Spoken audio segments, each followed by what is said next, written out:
I believe in the light that shines and will never die. Hello, viewers and new subscribers. We who are about to code salute you. Welcome to the Think Mind, where we explore, create, and ultimately teach technology using my favorite language and technology stack, C# and .NET. In today's video, I'll be showing you how to use Azure Container Apps. Azure Container Apps are a nice alternative to the standard Azure App Service story in that they allow you to deploy your code directly into containers and manage them in the cloud as containers. To do all this, we'll be building a persistent counter application using Blazor.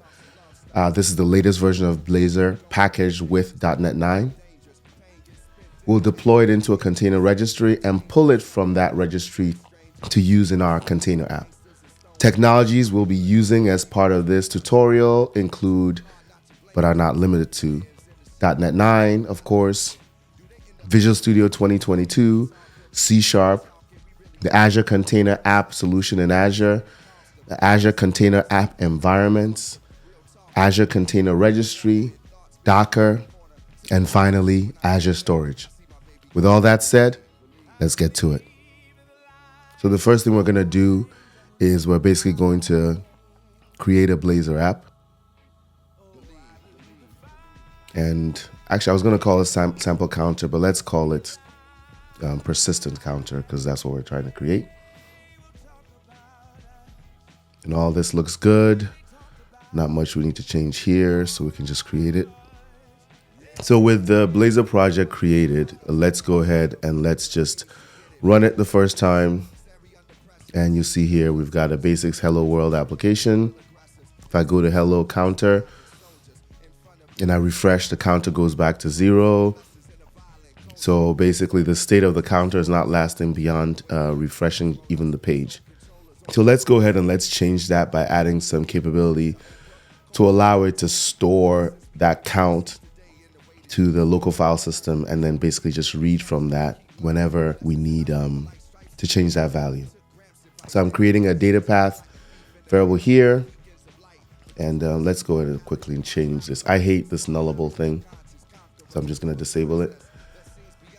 Create a data path, and now what we need to do is we basically need to check to see if that folder for data path exists, and if it doesn't exist, we create it.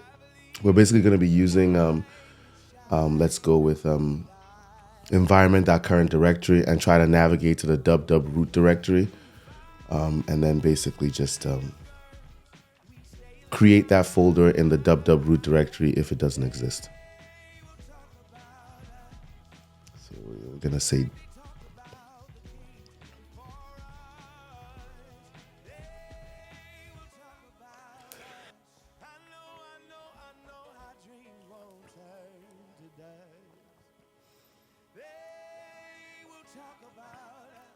then we're gonna look in www root data. Now that we have the path, we just need to check to see if the path exists. If it does not exist, then we need to create that path. Next, what we want to do is we want to go into the actual counter page. And let's first of all, let's take this and put it in the code behind, because as of right now, this UI is getting very good, but it's still a little bit buggy. So I still prefer the code behind pattern. And then let's rename this using the format that I like, which is just all lowercase with the dashes to separate words. I'm going to leave that at 0. And we're going to create something to represent the actual path to the file that we're creating. So we can call it the counter path.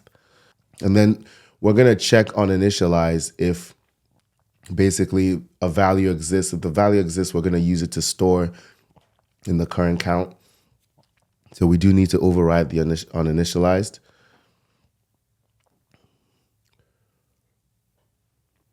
And basically what I'm doing here is I'm going to combine the data path with the name of the file, which I'm just going to call counter.txt. And then we're going to do the same thing here. We check to see if that counter path actually exists. If it does not exist, then we're going to basically just create it on the spot and save it as basically 0, the value of counter right now.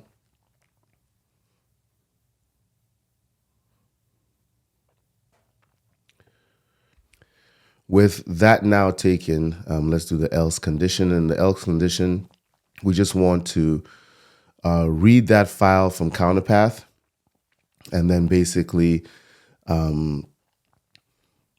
store it to the variable after we convert it back into a string, since it's going to be text. So we've basically read the text out, and now we're just setting it to what current count is. So this way, what will happen is that if I come in the first time and there's no counter in there, it'll create it and you'll just leave current count as 0. If the count value is already in there, so if there's already a file with a value in there, then the first time I hit the page, it's going to read that file, pull the value out, and store it to current count. The final step to complete this now is we basically just need to write the current count out every single time that we increment it. So we're just going to copy that over and paste it and save that, and we should be all set.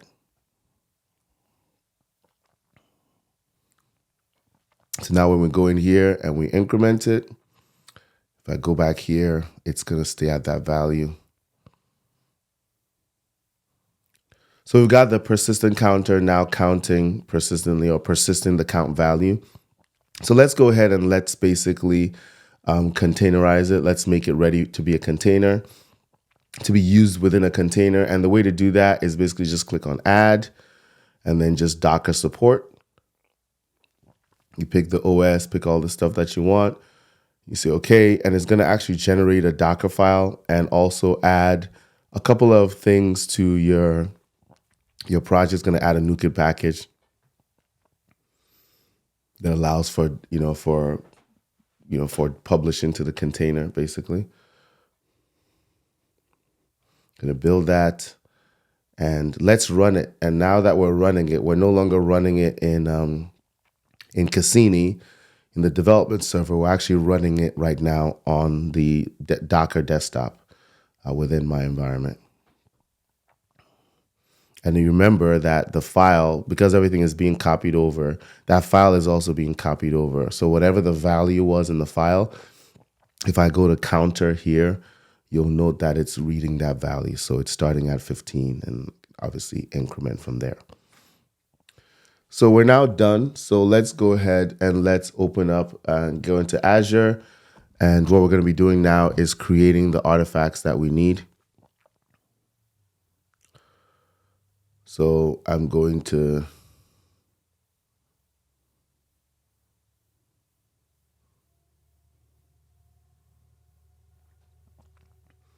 create a container registry instead of my resource group persistent counter. You can call it whatever you want, but it does have to match to, it's basically globally available. So you'll deal with the same problems. As you can see, tutorial, for whatever reason, is available, but tutorials is not. And neither is tutorial registry. So we'll just leave it at tutorial. It's a pretty good name anyways. You have a choice between basic, standard, and premium pricing.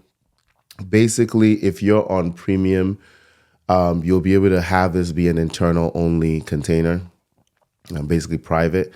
For the most part, the other two have to be public, essentially.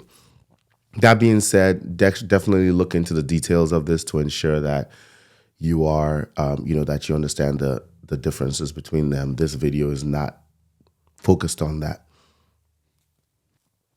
So we go through and finish setting up the container registry, and it's just going to go through and run here. And there you go. It's deploy the container. One key thing is access keys, which in this case, I'm going to enable the admin user.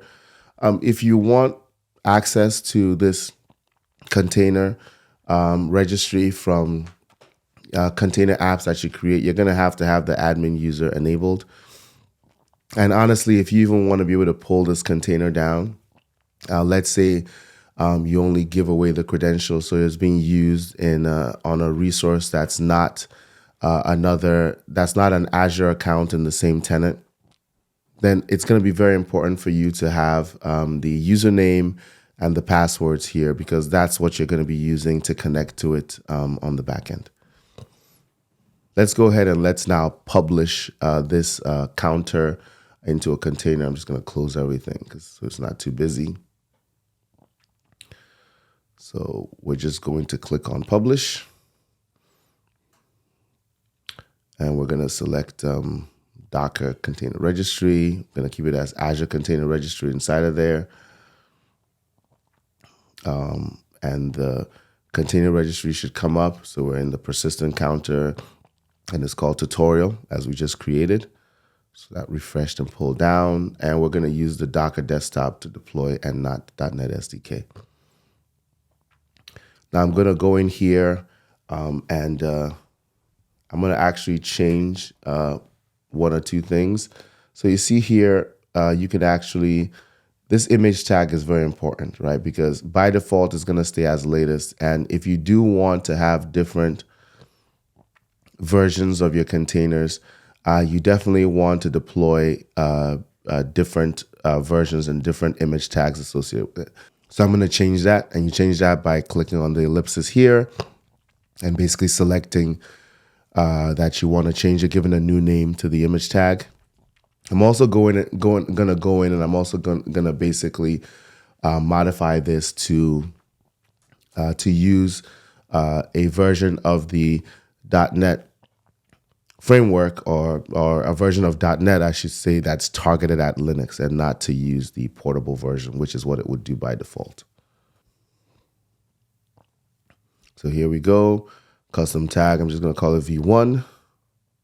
And we go to show all settings here, and you see how it's got portable there. I'm going to switch that, and I'm going to say Linux x64. And there's a lot you can do with this. You can make it framework independent, but this is fine. So with all that said, as you can see, I'm publishing, and it's just going to go through and publish everything and deploy it to the container registry that I've specified. Okay, it looks like that's been published and published successfully. So let's go back here and let's go over to the repositories again. I'm going to make it a favorite. And you can see persistent counter is not showing up as a repository, and the tag is there. Here's the command there to pull it down from Docker right here, in case there's a need to.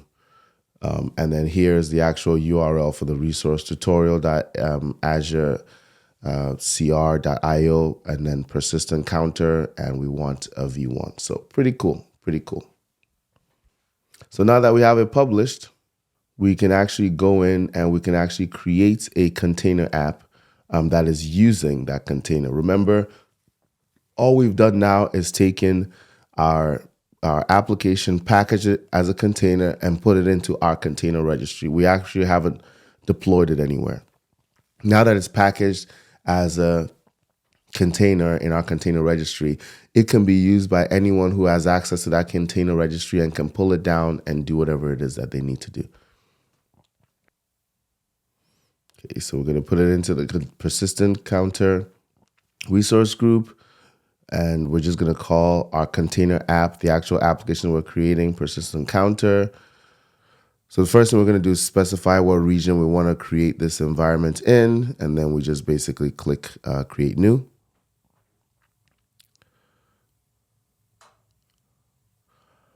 We're going to just call it tutorial environment, so it can be used for multiple container apps. Not zone redundant. Networking is going to be public by default. So that's all good. Now we move on to specifying the container. Basically, we specify that we want to use a tutorial container and give it a second to load. And now we basically pick our image, which is the persistent counter. And then we pick V1, which is the tag that we gave it. And then pick the size of the container, which is going to give it two cores.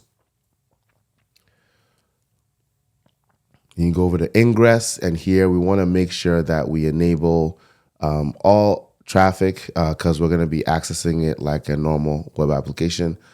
There's things you can do, obviously, like any web application to configure this, but by default, we're just going to leave it at that. And then there's not much to tags. And once we're all set and done, we simply click create, and that should go in and create our container based on the container image that's sitting in the registry.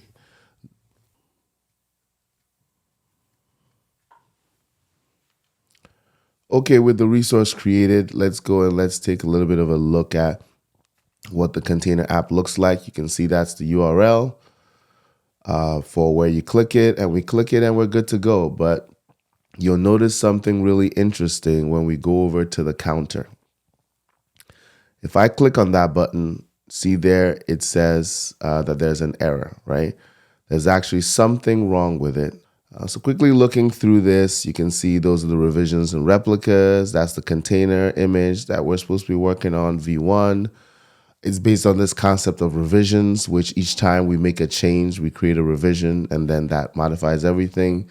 You see that it does provide you the ability to do some measure of scaling.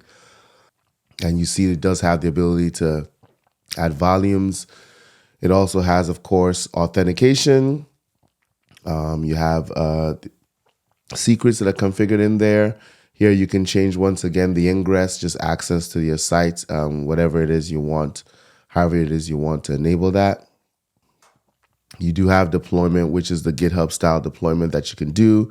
You can specify custom domains on your container app if you so desire.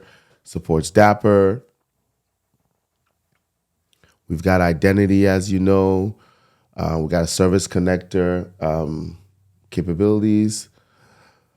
You can configure cores on this. And we'll just go through some of these other things. Resiliency, locks. And then it supports the full gamut of monitors. There's your alerts, there's your metrics, there's your logs, and we're about to go into something that's pretty cool here, which is log streaming. And when we go in log streaming, you can see here that there's actually an exception that's being thrown. And as you can see from this exception, what is the issue? The issue is that we don't have access to that path counter.txt, right?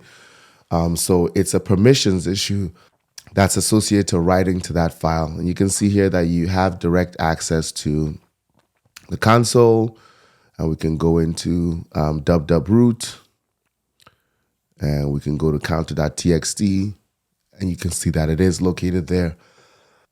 And when we look in the file, we see and do a tail on it, we see that it does have the value of 20 inside of it.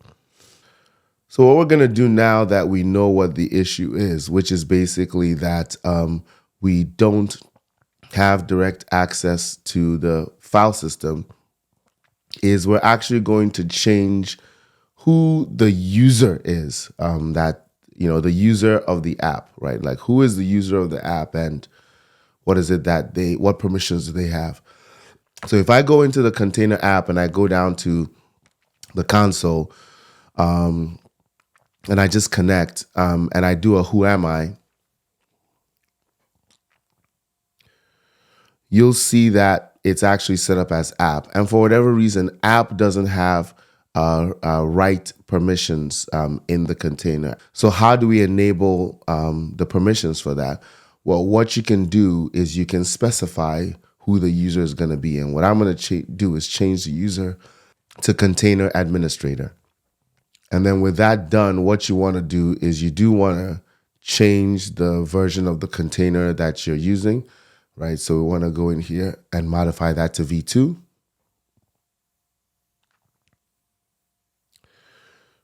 And then we're just going to publish this. And this will give us a great chance to show the revision process and how you modify containers. So with that published, we can now go over to Azure, and we're now going to modify the container itself. So let's go over to revisions, and we're going to add a new revision. Give it a name.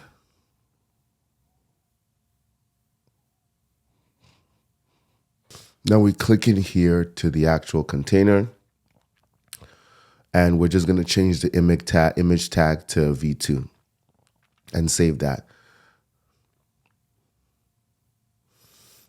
And with that done, the container has been revised, so we're just going to deploy it. One thing to remember is that the app is actually still running. So right now there's going to be two versions of it, the old version and the new version. It's actually activating the new version. But what we can do is we can basically just start and stop the container app, and that will basically speed up the process of swapping the two.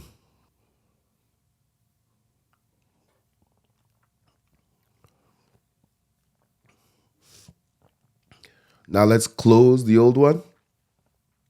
Let's close that out, and then just start a new one and see what it looks like. So when now I go over to counter, and you can see I'm adding more and more and more, and it's properly refreshing as it should. So let's quickly, first of all, just showcase the fact that we are now running as root. So type of who am I, and you can see that it's root. So we stop the container, and we restart the container again. So this is the new Blazor UI for when it's disconnected from a circuit. If I now click on this and go back to counter, you'll see that it's back at the current count of 20, even though we made a whole bunch of changes. So how do we solve that? Well, the easiest way to solve this is by adding some persistence to your container. And you can do this by connecting an Azure file storage to your container environment, and then referencing it as a volume inside of your container. Then what you can then do is go and change your container, the code within your container, such that it now uses the place where that volume has been mounted. And we're going to go through and do it real quick here. So that has been created now. Now let's go over to our file, and we're going to create a new file share. And this is the file share that everything is going to be connected to. So let's go ahead and create that. Let's first of all remove backup, because that does kind of add a little bit of complications there. This should speed up the process of creating it. Now, see, it's really fast. Right, so now we have this created. So there's a couple of things that we need to do now. I want to go back to my code, and I want to remove the counter file that's being passed on in the container, because it's starting everything at 20. So I want to get rid of that. And then I also want to change it so that it's going to use the mounts that I'm going to create now. So first of all, I'm going to go into the container environment, and I'm going to go to Azure Files, and I'm going to add a reference to that Azure file here. To do that, unfortunately, there's no direct link. So I am going to have to specify the storage account key, the account name, the file share name, and just add that. Read write, just add that. All right, then we're going to save that. So this attaches that Azure file to the environment so that the same storage of file can be used for any container app that's in the environment, if they so desire. So now back here, as stated, I'm going to remove the counter because I don't want that file. That way we start from 0. I'm going to change the version here. And I'm going to publish. So this is not changing any code just yet. We're just going to publish a version of this without that. In the meantime, we're going to go back to the project, to the container app. And we're actually going to now leverage this storage file within the container. All right, so we are now in the counter app. And we're going to go over to volumes, and we're going to add a reference to the volume, the file share persistent counter that we just created. And right now we're still not specifying the mount point for this. We're just saying, hey, connect this, right? And then after it connects it, it's going to actually create a revision. And then we can go in and play around with that revision and add some more things to it.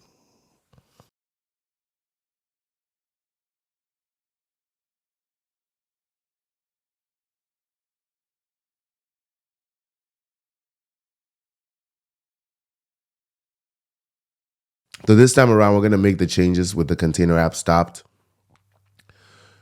So let's go ahead and let's create a new revision. So call it V3.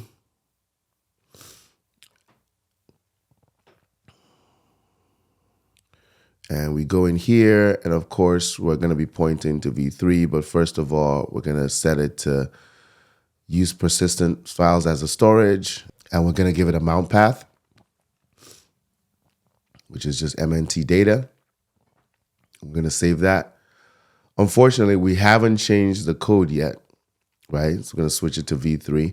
Unfortunately, we haven't changed the code yet. So while this is going to actually mount the file system, we're going to have to do another revision when we modify the code so that it's writing to that location. So once this is deployed, we'll go ahead and we'll do that as a final step. So what we're really going to need to do is, instead of using root and all that, we're just going to change the data path. That basically pretty much changes it everywhere. And we're just going to switch it to the location that we've mounted, that MNT data. And let's go ahead and let's modify this to say what version we're on. So this is going to be version 4.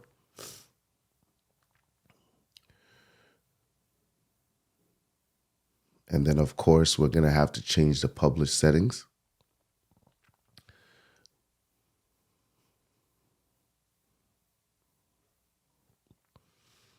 And then finally, we are going to build and publish. All right, so now we create yet another version. And this is going to be persistent counter v4. And pretty much we don't need to do anything else except for go in and change this to basically use the image tag for v4. So let's go ahead and let's create that revision. Let deploy. And now we can start the application. And with the application started, we can navigate over to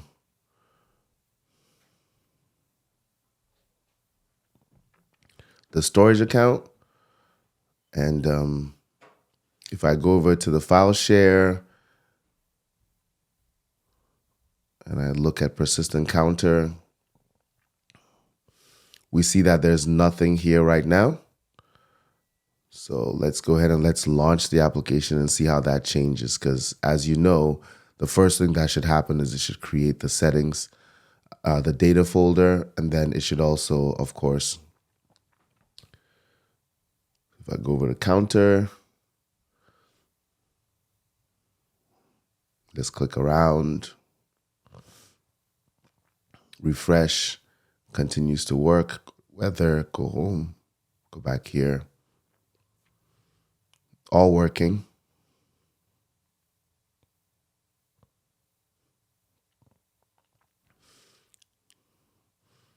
Go back to my file share. And as you can see, counter.txt has now been added there because that's coming from the container. And what this means is that I can actually stop this application.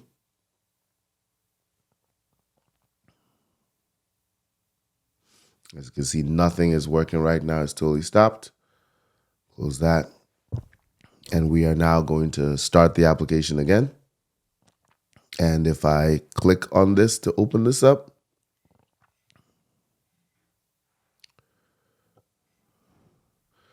version 4. If I go over to counter, as you can see, it's now maintaining state across restarts. In this video, you learned how to deploy a .NET application, specifically a Blazor application, into an Azure Container Registry instance. We created the registry, we deployed code into it, and then we also showed you how to leverage containers you have in your registry in container apps, which you can then use to deploy your websites or whatever applications such that they can be used by end users. Tune in next time. Until then, we who are about to code salute you.